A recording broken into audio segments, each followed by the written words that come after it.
Hey guys, today I want to reveal some secrets of starting a bookkeeping business at home. So, what to focus on in your first 3 months of business. So, the main thing that most people don't understand, like most people think it's about like branding and it's like looking real. The way I like to think of it is like being real, right? So everyone, like when they first get started, like most people are like nervous that, maybe people are not gonna take me as seriously if I don't have like a cool brochure, if I don't have a cool website, if I don't have like business cards. No one's gonna take me seriously. No one's gonna want to work with me, right? So it's all about looking and presenting yourself a certain way. And there is a time and a place for that, but in your first 3 months of starting a business, that is not the place to go. So for me, it took me about 16 months to get to about $15,000 per month in my bookkeeping and CFO business. Now, the first 3 to 6 months were spent with basically the stuff that I always talk not to do, right? I made a brochure. That took me at least like a good month and a half to do, right? I went and I like put those brochures inside of like private networking places and like the SBDC and like different like business incubators around me. They're still there to those days. I go to like the SBDC probably once every. Actually, this what building is that? It's the Chamber of Commerce. That's what it is. The Chamber of Commerce. I go there every like 6 months to like once a year, right? And they're still the exact same number of flyers in the exact same spot. It did not work even 9 years later. Now, the reason why I make these videos is to help you avoid a lot of the mistakes that I made when I was first getting started. So let's kind of dive into this thing. And also, before we get into that, if you want some help growing your business, go ahead and click on the link inside the description below to either book a call with myself or my team member to see if our program is a good fit for you inside of our paid mentorship program. So number one, the only thing that you need to do in the first 3 months is talk to as many business owners as you possibly can, whether that's if you have a program like ours, we show you like efficient ways to go do that. But let's say that you're just doing this on your own. You're just trying this on your own because I still want you to be able to make some progress. Number one, this is talking in person. Number two, you better get on LinkedIn. Number three, you better be on Facebook. Number four, you better be on Instagram. Number five, you can get on a platform like Alignable. Number six, you get on a platform like Nextdoor. Now again, if you're doing this on your own, unfortunately, you don't have the ability to be efficient, right? Because you're learning all these platforms at the same time. Sometimes what I hear is like people say, well, I don't want to do this because it's not very efficient. But it's like, if that's all you got to use what you have. First rule of entrepreneurship, use what you have. Use what you have, okay? So personally, for me, I like using LinkedIn as my primary. I'll use Facebook as like a secondary. I'll use Instagram as like a tertiary. And then I'll use like email marketing as a way to kind of like expand my reach. And then, but number one, you need to start building those relationships, right? Because like the majority of people who are going to work with you are going to be people who actually know, like, and trust you. Now, this does not mean it has to be like families or friends, right? Because if you're anything like me, I didn't have any like family that owned a business. I didn't have any friends that owned a business, right? Most of my life has spent either like going to school or working a job, right? So I didn't really know that many business owners. And even then, my LinkedIn, I think I had built my LinkedIn for like college, right? Just like a college project, and I never got any connection. So I had to start basically from scratch. So first things first, you need to go and start meeting more people. So place you can do this could be at your church, could be at like your children's PTA meeting, it could be at like networking groups, it can be at if you play like tennis or basketball or hockey or lacrosse or pickleball, right? Any kind of like event where you're already at in person with people around you can generally be a good place to start. Next is LinkedIn. So anytime that you're not able to go out and like meet people and meet the world, you need to be talking to business owners on LinkedIn, right? So that means sending connection requests, starting the conversation, trying to see their pains, their problems, and like their needs, and then being able to get them to want to work with you and do a consultation call. Same thing on Facebook, same thing on Instagram. On LinkedIn, I would try and get as many connection requests out per day as you possibly can. Same thing on Facebook, same thing on Instagram. Every platform does have limits though to how many like new people you can message every single day. So your job is to go and find out what those limits are for you because every profile is slightly different. And again, if you're not working with someone, you don't have the luxury of being efficient. You got to go and you got to learn. You got to do things the hard way and you got to go and trial and error things, right? So a good example of this is like for me. So like when I first started figuring this stuff out, it was because first I started talking to people in my like local church, right? So it would just be like any of the business owners I knew were there. I would just start building like little friendships with them, right? So I would like ask them, hey, what is life like, doing this business, what's it like being able to drive this kind of car? You always go on vacation like every like 2 or 3 months. Like, what is that like? Are you happy that you had your own business, right? And like I just started asking questions and being very curious about like how their life was and like what they were doing. They started taking interest, and then eventually they started asking me like what I was doing, right? And I would tell them, I'm doing my bookkeeping business, potentially if you know anyone who could utilize my help, like please pass them my way. Right, and then they'll be like, "Oh, well, maybe you can help me out.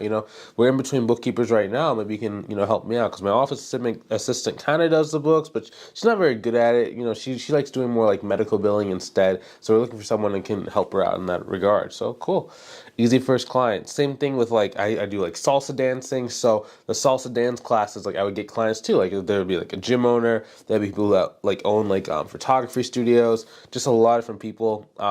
And like you'd be able to talk to them. Same thing, you just ask them a bunch of questions about themselves, then eventually ask questions about you, and then it's very easy to go on your clients. And then you just keep doing that and keep doing that and keep doing that and keep doing that. Like one of my students, for example, one of the main ways we got clients for him in the beginning was I basically showed him how to go and approach people. So he used like his church had like this online kind of like Facebook group. And what he did was every single person that owned like a business, he started like a friendship with on like social media. So then when they would see him in person, they actually knew a lot about him. They already had some talking points. It was very easy for him to go and like close those deals. So he started getting a lot of deals from like his church, but it started with the online space on Facebook and then moving over to in person where it's a little bit more effective and easier to go and like reach them, right?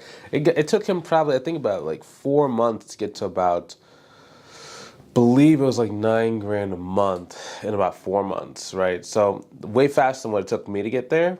And that's why it's like, it's just effective when you know what you're doing. So that's what I'd be focused on, just talking to people. Now, the next thing is number 2, audience growth. So there's a difference between what's called a lead and then audience.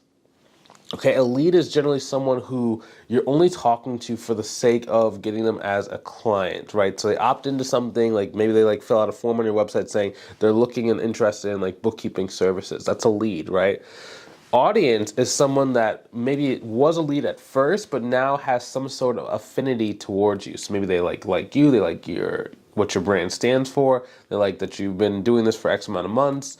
Whatever the case might be, they like something about you. Now they're watching your content, they're reading your posts, they're reading your blogs, they're reading whatever you have, right? So a good rule of thumb is that 1% of the people who are inside of your audience should end up wanting to work with you, right? Now when I say audience, you got to make sure they're qualified business owners. Like if you have like 1,000 people, because maybe you're like a sports kind of like sports phenom, and you have like 1,000 people who are following you, but 0% of them own a business. That's not going to translate. It has to be qualified business owners, right? So first they start out as a lead. A lead has to be qualified. Like they have to have a business. They have to be in market for like the service, et cetera, et cetera. But then they move into audience, right? So as you get about 100 leads, you should have about 1 client, right? And then your audience is going to keep getting bigger and bigger and bigger and bigger and bigger and bigger and bigger, right? So therefore, by the time you get to about 1,000, what is that? 1, 2, 3, 10.01. Yeah, about 1,000 business owners who are like in your 1,000 qualified business owners who are in your audience, you should have your first 10 clients, right? So now 10 clients, luckily for us, a client, the way we charge and like teach our students to charge with like the pricing calculator tools we give people, it teaches you how to charge between about $500 to $5,000 per month per client.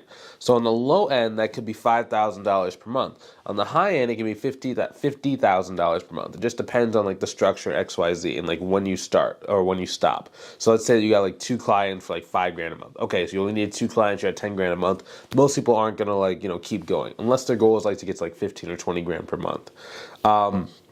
But you do have that advantage over like a business, like a coaching business, right? Because like most time for a coaching business, there's like 1 or 2 programs, right? And then like once a person comes in, there are a little bit of like residual things you can do, but it's a lot different. So that's the one reason why I love like bookkeeping and accounting business, because it is a lot easier to like, once you get to a certain revenue point, you just like maintain it out a lot easier.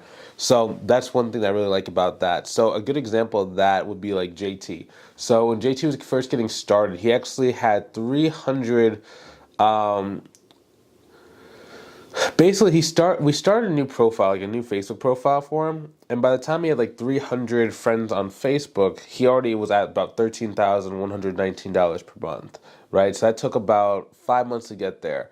About 15 months in, he was at 30,000. It was about 30,000, I think like 200 and like some change per month, right? But it all started from being able to know like how many business owners are inside of my audience at any given time. Once I know that number, I can then manipulate my income based on that total number. So I can just go out and get more, or I can keep it steady on the months where I don't want to take on any more clients. So as soon as I want to go and get more clients, I know I need to have at least a 15 to 30 day lag time. That means that let's say you get a new person or a new lead in your audience today, it's only going to take between like 15 to like 30 days on average for the person to be interested in wanting to work with you.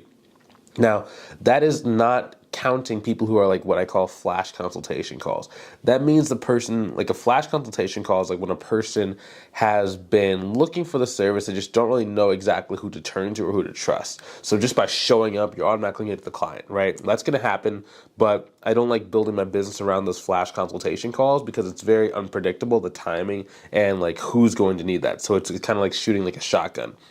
The way I like to do it more is like casting a net, which is more this audience approach, where we're throwing our net into an audience of leads that already have this, and we're building relationships. So over time, those leads kind of come to maturity. So for us, it takes about 15 to 30 days on average for when the person like accepts your friend request or when they opt into your email newsletter or to whatever you have. It takes about 15 to 30 days before they're ready to pull the trigger with you. So basically what we do is if we know that, let's say that it's January 1st right now, and by the end of February, we want to have an extra like 2 to 3 clients. Okay, cool. So that means that we need to have about 200 leads by the second week of February. Okay, so it means we just like start funding. Okay, so now it is like the 1st of February. Okay, that means we're actually more than likely going to be on top or on track of our goals because we know it's going to take 15 to 30 minutes. So at the latest that we could have had this 200 people will be the 15th, but we've already gotten the 200 people on the 1st of February. That means we probably get 1 to 2 clients by the 15th, and maybe we'll even get like a third or a fourth by the end of the month. And we've surpassed our goal, right? But that's how we start thinking about that. Now, there are, of course, some things that are going to like really dictate that, like what's the size of the company that you're talking to? How many decision makers are in the companies you're talking to? What is the decision-making time frame or the sales cycle on average for that industry, right? Because there's going to be certain industries, like, for example, let's say that you're talking to like a stylist or maybe like a trucker, right? Where they're like independent contractors who are kind of running like almost like a side hustle or some sort of like hustle type business, right? Those people are going to have a much faster decision-making process and sales cycle than someone that maybe owns like a $10 million company. They have 5 or 6 business partners. They have a board of directors, et cetera, right? Because there's just more people we have to go and talk to in order to get this decision across the line. So it just makes it a lot easier. So that's going to really dictate how much time in advance you need to start growing your audience in order to like get stuff to work.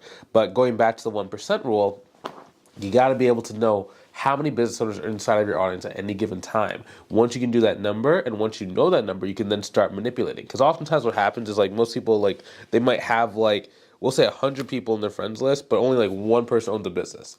So yeah, you do have 100 people, but it's like you only have one business owner.